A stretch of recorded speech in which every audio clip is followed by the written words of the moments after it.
ನಮಸ್ಕಾರ. ಬೆಂಗಳೂರಿನ ಕ್ರೀಡಾಭಿಮಾನಿಗಳಿಗೆ ಒಂದು ಸಿಹಿ ಸುದ್ದಿ. ನಮ್ಮ ಹೆಮ್ಮೆಯ ಚಿನ್ನಸ್ವಾಮಿ ಕ್ರೀಡಾಂಗಣ ಇದೀಗ ಹೊಸ ರೂಪ ಪಡೆಯಲು ಸಜ್ಜಾಗಿದೆ.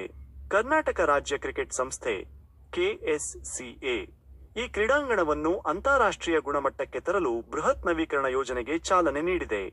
KSCA ಅಧ್ಯಕ್ಷ ವೆಂಕಟೇಶ್ ಪ್ರಸಾದ್ ನೇತೃತ್ವದ ತಂಡ ಇತ್ತೀಚೆಗೆ ಉಪಮುಖ್ಯಮಂತ್ರಿ DK ಶಿವಕುಮಾರ್ ಅವರನ್ನು ಭೇಟಿ ಮಾಡಿ ಈ ಮಹತ್ವಾಕಾಂಕ್ಷೆಯ ಯೋಜನೆಯ ಬಗ್ಗೆ ಚರ್ಚಿಸಿದೆ.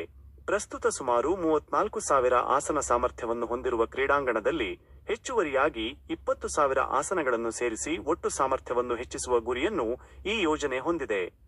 ಕ್ರೀಡಾಂಗಣದ ವಾಸ್ತುಶಿಲ್ಪದ ಬದಲಾವಣೆ, ಪ್ರೇಕ್ಷಕರಿಗೆ ಸುಸಜ್ಜಿತ ಸೌಲಭ್ಯಗಳು, ಸುಗಮ ಪ್ರವೇಶ ಮತ್ತು ನಿರ್ಗಮನ ವ್ಯವಸ್ಥೆ, ಹಾಗೂ ವಾಹನ ನಿಲುಗಡೆ, ಪಾರ್ಕಿಂಗ್ ಮತ್ತು ಟ್ರಾಫಿಕ್ ನಿರ್ವಹಣೆಯಂತಹ ಸಮಸ್ಯೆಗಳಿಗೆ ಶಾಶ್ವತ ಪರಿಹಾರ ಕಲ್ಪಿಸುವುದು ಈ ನವೀಕರಣದ ಮುಖ್ಯ ಉದ್ದೇಶವಾಗಿದೆ. ಈ ಕುರಿತು ಪ್ರತಿಕ್ರಿಯಿಸಿರುವ KSCA ಅಧ್ಯಕ್ಷ ವೆಂಕಟೇಶ್ ಪ್ರಸಾದ್, ಪ್ರೇಕ್ಷಕರೇ ನಮ್ಮ ಅತ್ಯಂತ ದೊಡ್ಡ ಪಾಲುದಾರರು. ಅವರಿಗೆ ಅತ್ಯುತ್ತಮ ಪಂದ್ಯ ವೀಕ್ಷಣೆಯ ಅನುಭವವನ್ನು ನೀಡುವುದು ನಮ್ಮ ಜವಾಬ್ದಾರಿ. 1970ರ ದಶಕದಲ್ಲಿ ನಿರ್ಮಿಸಲಾದ ಈ ಕ್ರೀಡಾಂಗಣ ಬದಲಾದ ಕಾಲಘಟ್ಟಕ್ಕೆ ತಕ್ಕಂತೆ ಆಧುನೀಕರಣಗೊಳ್ಳಬೇಕಿದೆ ಎಂದು ತಿಳಿಸಿದ್ದಾರೆ.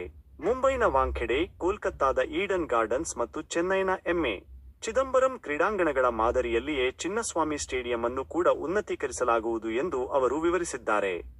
ಸದ್ಯ KSCA ಈ ಯೋಜನೆಗಾಗಿ ಎಕ್ಸ್ಪ್ರೆಷನ್ ಆಫ್ ಇಂಟರೆಸ್ಟ್ EOI ಆಹ್ವಾನಿಸಿದೆ.